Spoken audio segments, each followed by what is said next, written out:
serait une fausse musique de western? Ah, ça c'est une question d'orchestration. Ouais. Faut beaucoup d'instruments. Faut des corps.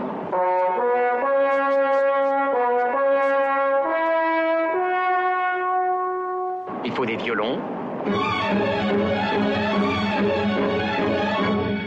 Il faut des timbales. Et puis il faut un maxi de percussions. Beaucoup de percussions. Et tu peux mettre, qu'est-ce que tu peux mettre encore? Tu peux mettre de la flûte.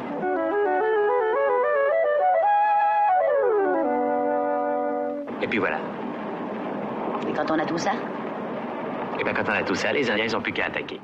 Bonsoir Estelle, ravi de vous retrouver. Le Festival du cinéma et musique du film de La Baule, encore un festival qui met à l'honneur des compositeurs de musique de film. Oui, il n'y en avait plus en France et c'est vrai que composer une musique de film, c'est assez mystérieux. On vient d'entendre une très jolie définition. Elle est signée de Claude Lelouch et ce n'est pas un hasard, vous allez vite comprendre pourquoi. Alors ce festival, on l'a dit, remet la musique de film à l'honneur et pour cette première édition, 7 films étaient en lice.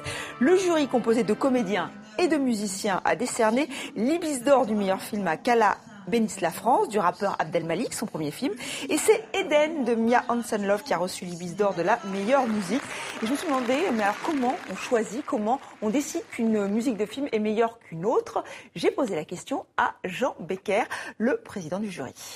Si on remarque trop la musique, oui, c'est pas le but d'un film. Le but d'un film, c'est de raconter une histoire et non pas de faire une bande sonore. Si le film n'est pas bon, la musique, elle pourra se donner énormément de mal pour exister toute seule. Elle existera sans doute, même si elle est bonne, mais ça ne veut pas dire que ça sera un bon film. Et pourtant, Estelle, des duos célèbres de réalisateurs-compositeurs, il en existe. Oui, que serait Sergio Leone sans Ennio Morricone, Fellini sans Nino Rota, Claude Lelouch sans Francis Lay en France. 50 ans de carrière, 32 films et même 33, puisqu'il travaille au 33e. Le Festival de la Baule leur a rendu hommage sur ce Shabadabada devenu culte, celui d'un homme et d'une femme. C'était leur première collaboration en 1965. Ils ont eu une palme d'or. Claude Lelouch lui a même déclaré sa flamme sur scène. Vous savez, il a eu beaucoup de compagnes, Claude Lelouch, mais il a dit que Francis Lay était l'homme de sa vie, je le cite. Rencontre avec un homme et un homme, non pas à Deauville, mais à la Baule. J'ai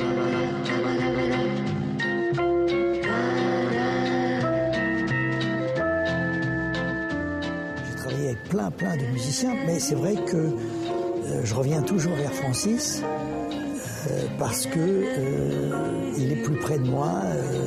Il a compris que la chair de poule m'intéressait plus que tout le reste.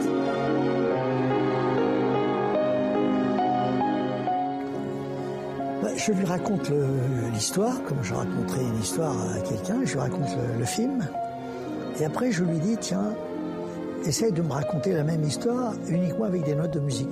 Alors des fois c'est pas évident.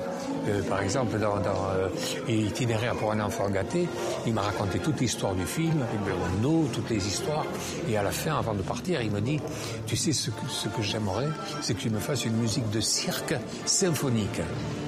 Il est parti. Je peux vous dire que je suis passé des nuits blanches pour chercher qu'est-ce que je vais faire en symphonique, une musique de cirque.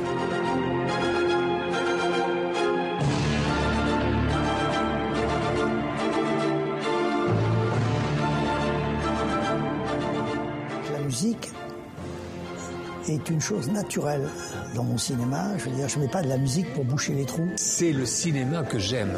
Si j'avais été cinéaste, si j'avais eu le talent d'être cinéaste, c'est le cinéma que j'aurais voulu faire.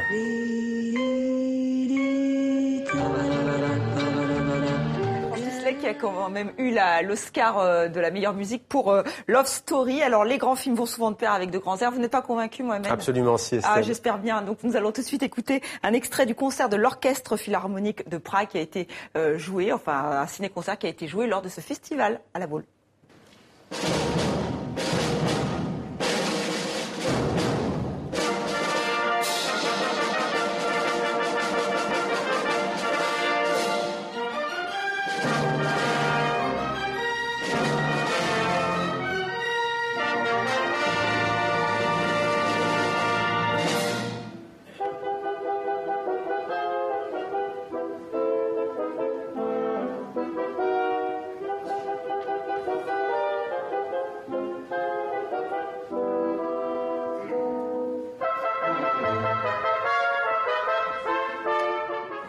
C'était Demander le programme. Merci Estelle.